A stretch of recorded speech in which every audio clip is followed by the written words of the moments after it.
What? Was she prepared for this? Oh, no. Welcome to Eric's Super Happy Fun Time 2. The hentai strikes back. What the? Throughout this entire discussion, I will tell you all about hentai, why it's wonderful, why it's kind of and why it's also horrifying. So, drink it in, how awesome this was. Originally last year, I had the famous Michelangelo painting where it's God and some douchebag pointing fingers. And it was instead, God's head was Crispin Freeman and I was the other guy touching fingers. So this time I decided a little Burt Reynolds classic. Alright, let's see. Oh, I feel there. Yeah. Alright, first thing we're going to talk about is hentai itself. Whoops. Oh, whatever. Oh, I actually didn't even put that one in. Oh, no, wait. I'll preview that next one. Alright. First off, with the first one, what is hentai? Hentai in Japanese has several different meanings. It can mean metamorphosis or abnormality, but is generally known to mean someone or something that is sexually perverted. Guilty as charged. The literal translation is hen, meaning change, weird or strange, and tai, meaning attitude or appearance. So it's kind of like calling someone a weird attitude, a strange attitude, blah, blah, blah, blah. It's, no matter what, if you're in Japan and someone calls you a hentai, that's an insult. That is a bona fide insult, never to take lightly. Now here in the West, we always think of it as more of directly a sexual connotation. There's no like, it means you're perverted. No, it just means, hentai here means anime porn.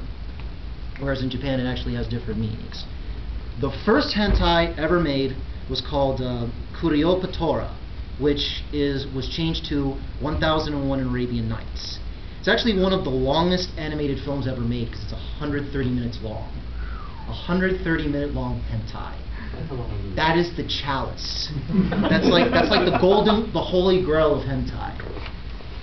The first hentai OVA was called Lolita Anime, which was released in 1984. The first one, though, Kuriopatora, actually precedes it by, I believe, a year. Now, censorship regarding hentai and its subgenres is far different between USA and Japan. For them, anything that's hentai related, doesn't matter what it is acceptable, as long as there's proper labeling for such things.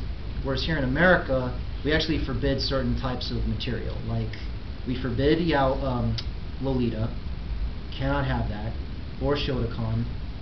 I know Iroguro is also not allowed here in America either. I'll explain what that is later. Oh God, I remember. But pretty much anything, what the thing basically says there is that anything, as long as the girl looks like she could pass for 18, they're like, alright, fine, whatever. It doesn't matter if it's obviously a high school where they're not 18, but physically she looks 18, whatever.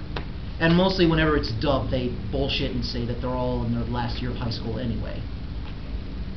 Let's see, like it says an example here, in La Blue Girl, the main character is 16, but in America we dubbed it and changed it to her being 18. Whatever. Seijin is erotic manga, which is for straight dudes, like art. Riso Komiku, or Ready Kame, fucking Japan, is erotic manga, which is for heterosexual females, like art. And Gay Kami, or Men's Love, A.E. Bara, which was the picture of Benny you saw a minute ago, that's erotic manga for homosexual men. Like art. It's all good like art. Boys, Teens Love is aimed for people like art and shoujo and josei markets. Yuri, or Girls Love, features lesbian relationships, although it's been, because, straight dudes love lesbians, especially hot lesbians, they're like, yeah, guys will read this. We do. Let's see. Alright, I didn't put any pictures of yaoi or yuri specifically, just because it's a long kind of genre. This would actually be bara in itself. It's more for the big barrel of, as Benny is clearly demonstrating there. Nice gloves, Benny. Nice gloves. Yo, tell him about this. Alright. The only reason why I didn't include Yuri and Yaoi into the section is because they're all actually big enough to be their own genres. They're their own thing. And in fact, you could probably do an entire presentation just on either one by themselves. So, and besides that in itself, Yaoi and Yuri isn't necessarily hentai. There certainly is hentai material for Yaoi and Yuri, but a great deal of it is actually very PG. You know, like a lot of basic romance anime where there's nothing, no sex is ever going to happen. It's the same thing for general Yaoi and Yuri. Let's see what else here. Oh, my favorite one. We're going to talk about Futanari now.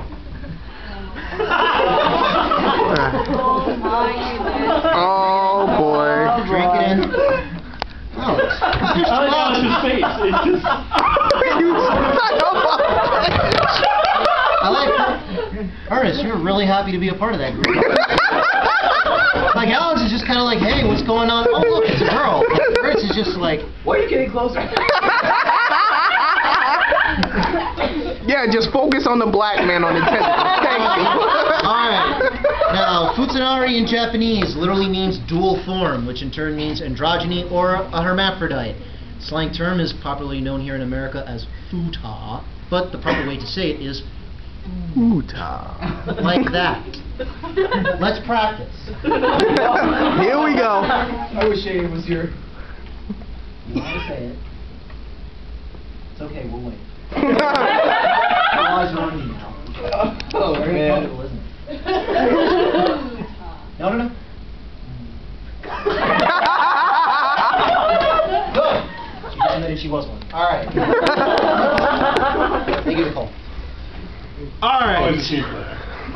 Now, as I call Futa, and to some it is awesome. To many it is awesome. I guess Futa is awesome? Sure, why not? Futanari in itself is not too shocking, actually. Since the 16th century, there's always been sexually ambiguous actors, especially in Japan. For a lot of their theater, they would have men dress up as women as well. And it was always difficult, and even in regular anime, you're like, is that, yo, that chick is hot, that's a dude. Keeps that dream alive. So the problem with a lot of futa, especially in some doujin, it starts off like a normal lesbian book where you're like, oh, this is kind of hot, then suddenly, you know, like a Mario power-up, it just gets larger, and you're like, and I can't read this anymore. Click, click. And so, now as far as hentai is concerned, Futanari are about 99.9% hermaphrodites. Very rarely will you ever find the one that isn't. And they never actually have both sets of genitals. It's always just the dick and that's it. Because lesbians don't want the balls, they just want the dick. Because you can have fun with that. With the balls, they're fragile, they're soft, they're like eggs. The minute you crack it, it's like, oh, now I gotta go to the store and buy a new one. Really? Continue. Okay? So, now the penis, in terms of Futanari, is usually located right above the vagina, which is, I guess, the no man's land where you're like, where, you know, you usually take the lawnmower to chain it down because it can get like a force down there, fellas. Am I right? So, you know, and in general hentai, they usually keep that area very clean, just a couple of lines drawn to be like, see, there's that's pubic hair. Just draw a line here and here, and there you go. Like a Spanish mustache. Yes, exactly like those, right, Roberto? Very good. Now, although it has been shown to sprout out from within the vagina, in which case we usually like to call it.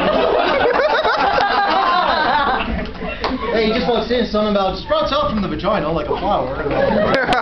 Now, usually in those moments, especially in La Blue Girl, there's a scene where one of the students, who's an evil ninja, she seduces the older teacher. First, she just walks in nonchalantly, just starts, you know, just rubbing her vagina like a nobody's business. She's like, "What are you doing? You must stop that." I'm like, "Why are you just letting her do that?" Like, oh, hentai. And of course, she, the evil ninja girl, then slowly strokes hers, and suddenly, whoosh, out of nowhere, we call that holy shit no jutsu. Actually, that was a good analogy, because I did not think, oh, she's a ninja, holy shit, yeah. Okay. Now, as far as partners are concerned in Futanari, they're usually, almost all the time, they're other women. So Futanari is almost like strap-on porn, but instead of the strap-on, it's like already there, and it has a happy ending at the end. So okay, whatever. There are, of course, as awesome as Futanari is, there is a dark side. Usually you think, okay, they'll probably draw the dicks like the same size as with the men. No, actually, for some strange reason, they tend to, Megatron the size of these dicks to the point where this whole room could be engrossed with just one. And there's a girl, she's got a waist about the size of Chris's head here, and they aim to put that whole thing in there. The sad part, it all fits. And you're sitting there, not horrified, just trying to figure out how the fuck it fit in there. Seriously, so you just go, I know my math is not that bad, it's diameter, it's just some work. But anyway, next one is Shotokan. Let's see, we already did that one. Oh wait, there are other examples of Futanari, excuse me. There's this one. Oh. Oh boy, I hate it when that happens, right? Just waking up one day. There's this one. Ah, look, she's ruined her apron. And there's this one. Oh, well, that doesn't really do a good job of hiding it, does it? Okay. Oh wait, there's more. Shotokan.